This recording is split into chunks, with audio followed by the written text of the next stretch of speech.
മകനായി അവിവാഹിതനായ രാമൻകുട്ടി തന്റെ മക്കളെ സ്നേഹിക്കുന്നതിലേറെ മരങ്ങളെ സ്നേഹിച്ചു. പെട്ടെന്നാണ് രാമൻകുട്ടി ആ കാഴ്ച കണ്ടത്. വഴിയിൽ ഒരു ജാതി മരം വീണ് കിടക്കുന്നു. രാമൻകുട്ടി ഒട്ടും അമാന്തിച്ചില്ല. ആ മരം പൊക്കാൻ ശ്രമിച്ചു.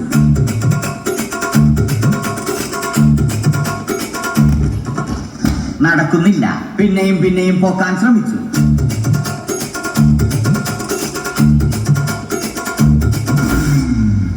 നടക്കുന്നില്ല. രാമൻകുട്ടി വഴിയെ പോയവരെ എല്ലാവരെയും സഹായത്തിന് വിളിച്ചു.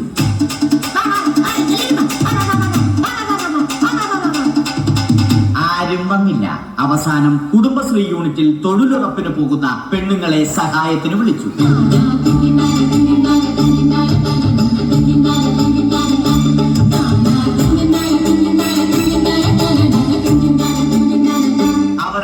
അവർ അവരുടെ സ്ഥിരം പണി തുടങ്ങി. അത് കണ്ട് ദേഷ്യം വന്ന രാമൻകുട്ടി മരത്തെ ഒറ്റയ്ക്ക് പിടിച്ചു പോക്കി.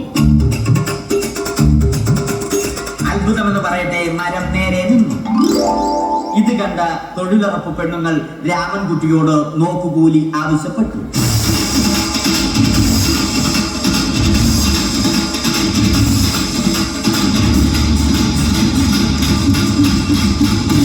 പോക്കറ്റില്ലാത്ത ബനിയൻ ധരിച്ച രാമൻകുട്ടിയുടെ പോക്കറ്റ് വരെ കീറിയിട്ടാണ് പെണ്ണുങ്ങൾ പോയത്.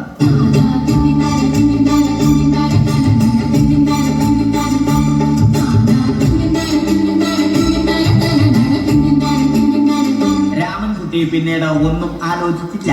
മരത്തിന് ഫാക്ടം ബോസ് 2020 സെപ്റ്റംബർ 14 നൽകി. മരം തഴച്ചു വളർന്നു. ഇത് കണ്ട് രാമൻകുട്ടിക്ക് സന്തോഷം വന്നു. സന്തോഷം വന്നാലും ദുഃഖം വന്നാലും രാമൻകുട്ടിക്ക് മരത്തിനു ചുറ്റും ഡാൻസ് കളിക്കുക എന്നുള്ളത് രാമൻകുട്ടിയുടെ മാസ്റ്റർ പീസ് ആയിരുന്നു.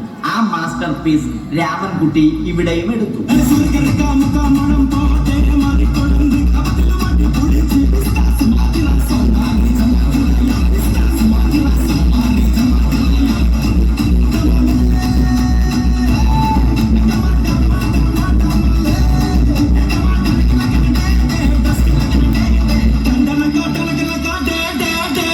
രാമൻകുട്ടി ദൈവത്തോടായി പ്രാർത്ഥിച്ചു.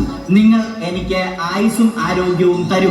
ഞാൻ മരങ്ങളെ സംരക്ഷിച്ചു കൊള്ളാം. കാരണം മരം ഒരു വരമാണ്. അവന്റെ പ്രാർത്ഥന ദൈവം കേട്ടു. ആ മാവിൽ നിന്നും വീണ തേങ്ങ രാമൻകുട്ടി മോങ്ങാതെ ഇരുന്നു തിന്നു.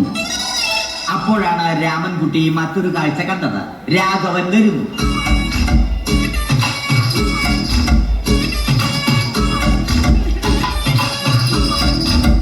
മരം മുറിക്കൽ ഹോബിയാക്കിയ, അതിലുപരി ജോലിയാക്കിയ രാഘവൻ മരങ്ങളുടെ ശത്രുവല്ലേ.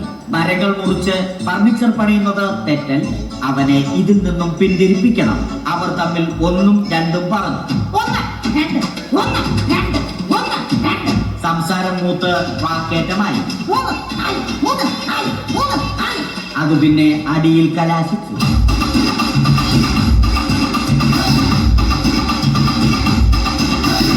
നല്ല മനസ്സിന് ഉടമയായ രാമൻകുട്ടി കംപ്ലീറ്റ് അടിയും വാരിക്കൂട്ടി. ഒടുവിൽ രാമൻകുട്ടി സർവ്വധൈര്യവും സംഭരിച്ച് രാഘവനോടായി അലറി.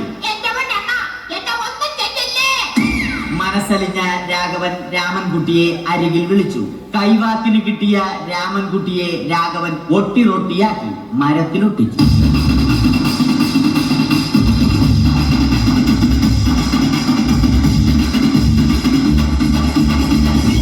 ഇന്നത്തെ പണി കഴിഞ്ഞ രാഘവൻ സംതൃപ്തിയോടെ വീട്ടിലേക്ക് മടങ്ങി. തനിക്ക് തല്ല് കിട്ടിയാലും മരത്തെ രക്ഷിക്കാൻ പറ്റിയ സന്തോഷത്താൽ രാമൻകുട്ടി മരത്തെ കെട്ടിപ്പിടിച്ച് പൊട്ടി പൊട്ടി കരഞ്ഞു.